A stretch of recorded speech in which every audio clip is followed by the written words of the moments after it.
Good morning. Today we celebrate the feast of the Assumption of the Blessed Virgin Mary. That is why we are wearing the liturgical color white in honor of the Blessed Mother. And the Assumption of the Blessed Virgin Mary is a Roman Catholic dogma that states that Mary, in her death, was not did not really die a natural and a human death, but she was assumed to heaven. Gi-assume siya sa paingon sa langit. And the difference between assumption and ascension of Jesus is when Jesus ascended into heaven, sa diyang mikayab si Kristo paingon sa langit, Jesus did it in, in his own power. But in the case of Mary, she cannot do anything in her own power because she has no power. But she was assumed by the power of God. Mauna nga, if you search carefully around the world, mangita mo sa iyang mga relics, sa iyang lawas, even sa iyang sanina o guban pa, you cannot find anything. You cannot find any relics of the Blessed Virgin Mary because she was assumed to heaven. Mao na ang ato ang sa ulog karon nga kapistahan. And our readings today gives us three simple points nga pwede nato mapamalandungan niini nga kapistahan. Number one, look up. We are made for heaven. Kinahanglan nga mo hangad ta tungod kay gihimo kita sa Dios para sa langit. Sa atong first reading in the book of Revelations, atong nadungog nga ang usa ka nindot nga imahe sa usa ka babayi clothed with the sun and with the moon under her feet and on her head a crown of 12 stars.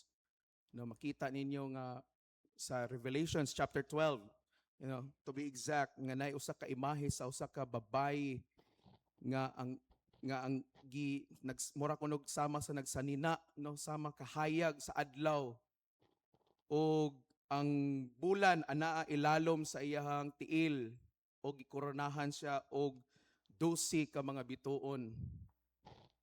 Mary in glory reminds us that this world is not our final home. Kining kalibutan dili ni mao ang atong katapusan nga puloy-anan. Usahay, or most of the times, di lang gid usahay, most of the times we are too attached ni ini nga kalibutan. We are so attached with our possessions, our achievements, our titles, and our recognitions ni ini nga kalibutan. But one day, we must understand, biyaan gyapon nato ang tanan. Tanan nga atong mga nakabot ni ini nga kalibutan. We will someday leave it behind. And sa atong second reading, nag-ingon si St. Paul nga the last enemy to be conquered is death. And that enemy has already been conquered. Nabuntog na kana nga kaaway because Jesus rose from the dead. And ang kamatayon dili na kini mao ang katapusan sa kinabuhi.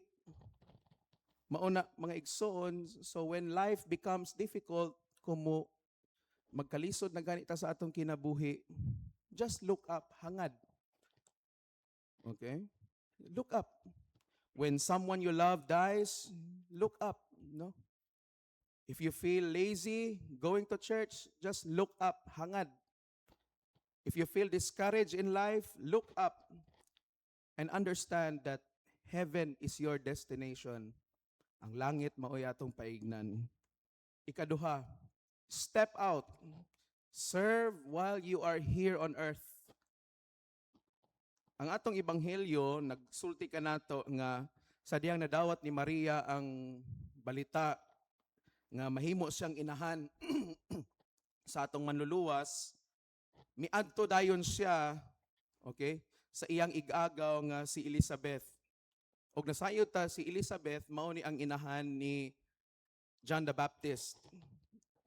Og Mary had received an extraordinary blessing and she did not sit down and enjoy it by herself, but she went out to serve. Milakaw siya aron pagpangalagad. And this teaches us something very practical in life. Kung gusto tang muadto sa langit, we must learn to serve while we are on earth.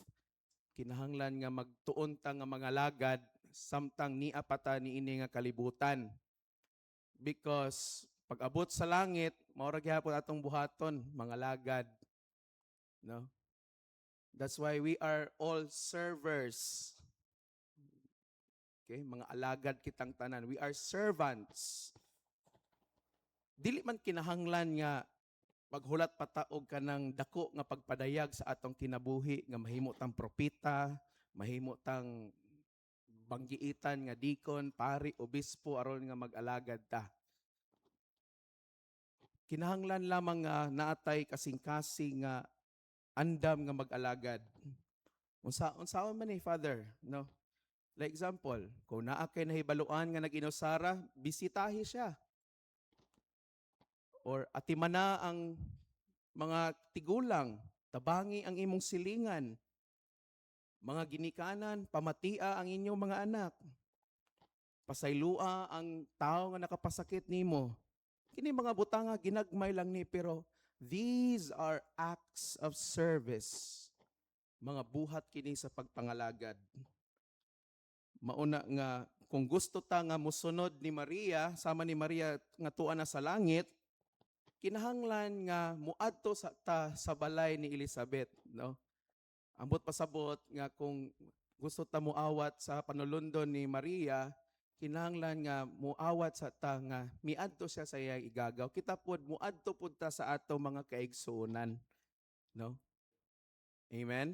Dili ta malimot gyud sa ato mga kaigsuonan. Ug ang ikatulo, magnify God. Let your life point to Him. Pasidunggi ang Diyos.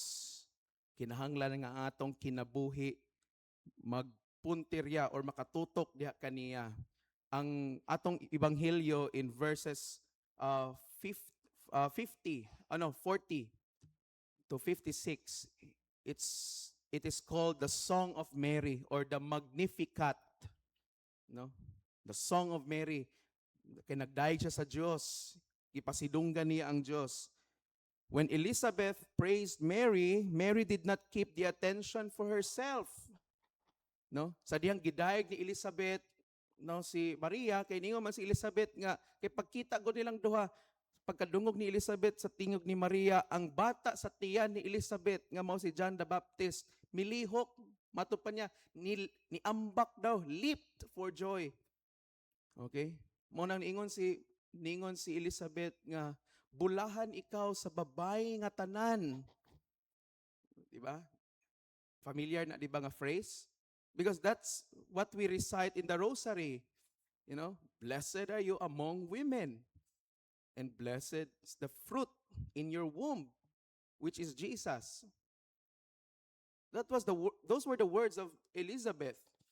And when Elizabeth said that, Mary in response, ningon siya, my soul proclaims the greatness of the Lord. Mao na nga salaktod nga pagkaistorya, si Maria wala moingon nga kang Elizabeth nga, uy, ako na gud ni. No? Ako ang inahan sa Ginoo. Dapat tahod na kanako. Wala ningon si Maria na. Mary is likely telling Elizabeth nga, do not look at me, look at God working in my life. O kinahanglan mao dapat na gihapon sa atong kinabuhi. Kana bang ang atong kinabuhi makita sa uban nga naay Dios. When you forgive, you show people something about God. Kanang every time magpasaylo ka, nagpakita ka og kanang portion, not just any portion, but you're showing them about God. Kana bang magpabilin ka nga buutan sa uban, bisad ang uban dili buutan sa imo. Imong gipakita ang Dios diha sa ila. When you remain honest when everyone is cheating, you show God. imong gipakita ang Dios. Mauna nga kinahanglan ang atong kinabuhi naka-point ni paingon sa Ginoo. The question is, what is our life telling others? Unsa may mensahe sa atong kinabuhi para sa uban? Okay? Mauna nga ang evangelism, pagsangyaw, is not only citing scriptures, telling people the salvation of God, but ang pinaka-epektibo nga pagsangyaw may tungod sa Ginoo is when people see God in our lives. Kanang makita sa mga tao ang Ginoo sa atong kinabuhi. Tanawa ang imong tapad. Sige, tanawa pa yung imong tapad. Tanawa. Nakita ba nimo ang Ginoo sa iya? Father, yawa man niya akong nakita. Kay maldita gid kaayo. Maldito kaayo. Dalo pag yun. Absinot, late comer. Di ba? Bagulbulan. No? So, walay Ginoo di ay, no? Wala nakita ang Ginoo. Ang nakita Ginoo ng atong kinaiya, ang atong tawhanon nga kinaiya. No? Mga igsuon dili dapat ingana dili na mao ang gitudlo ni Maria kanato. Kinahanglan it's no longer Mary that is seen, it's Jesus that is seen. Nagingon bitaw ni John the Baptist that he must increase, I must decrease. Kinahanglan nga siya mupataas. Ako muos-os. No? Kinahanglan sa atong kinabuhi mupataas ang Ginoo mo increase. Kana bang mahimo tang more Christ-like, no? Last night sa among Saint Cyril nga pagtuon, no, we were discussing about sa Holy Eucharist, no?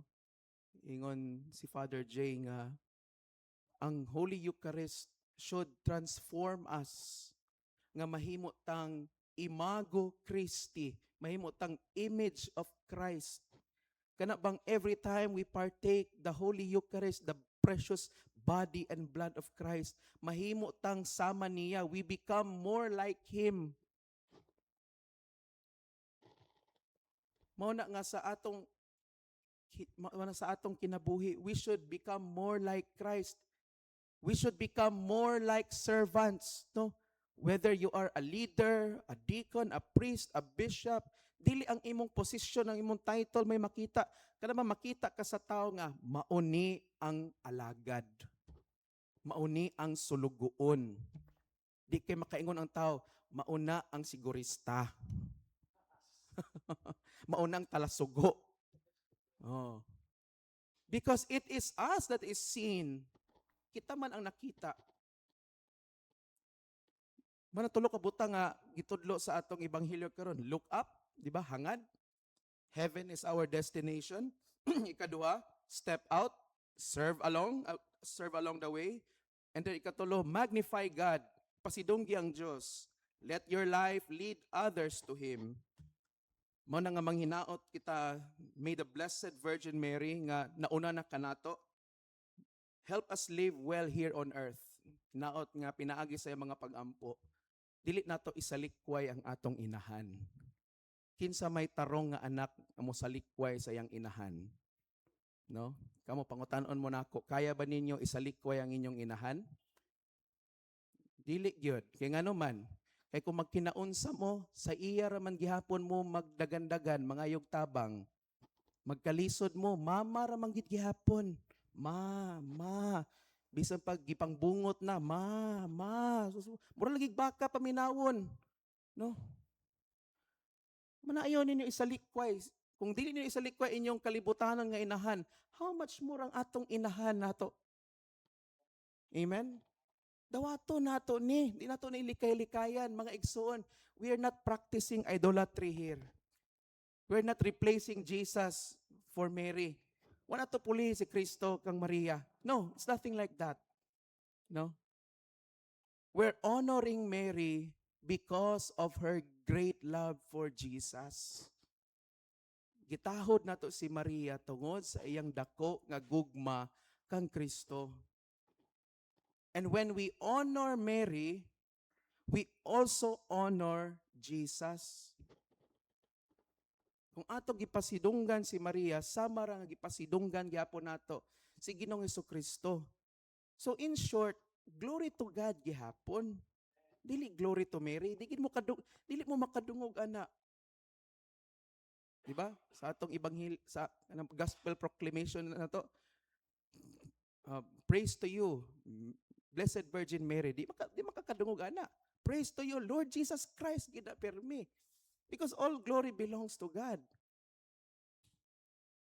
Mo na nga, hinaot nga tabangan unta ta sa atong inahan. Nga kita pod, napata din sa kalibutan, maningkamot ta nga magpuyo niini nga kalibutan, nga unsa man, sa maayo, o magsunod sa kabubuton sa Ginoo, aron kung muabot ang adlaw, nga panahon na sad nato, nga mubalik ta, no, sa balay sa atong amahan dito sa langit, no, makita nato atong inahan nga si Maria.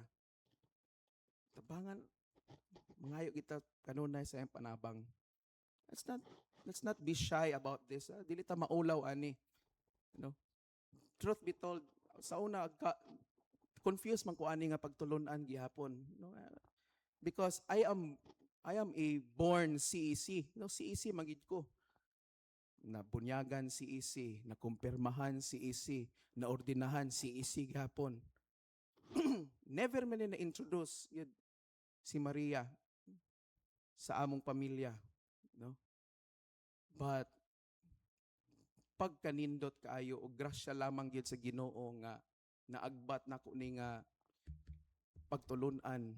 Dili lang pagtulunan, si Maria mismo na encounter nako personally sa akong kinabuhi, sa akong pagtubo diha sa espirituhanong bahin, no? Kay kasaligan kid kaayo siya, no? Daghan nga mga instances nga usahay wala ta kasabot sa atong kinabuhi. Turn to Mary, pangayo sa iyang tabang. Dili gid ta niya balibaran, no? Even if you just say the Hail Mary, she will come to your rescue. And she will surely intercede for us. Mangaliw po siya alang kanato ngadto sa iyang anak si Ginoong Kristo. Amen. Please stand.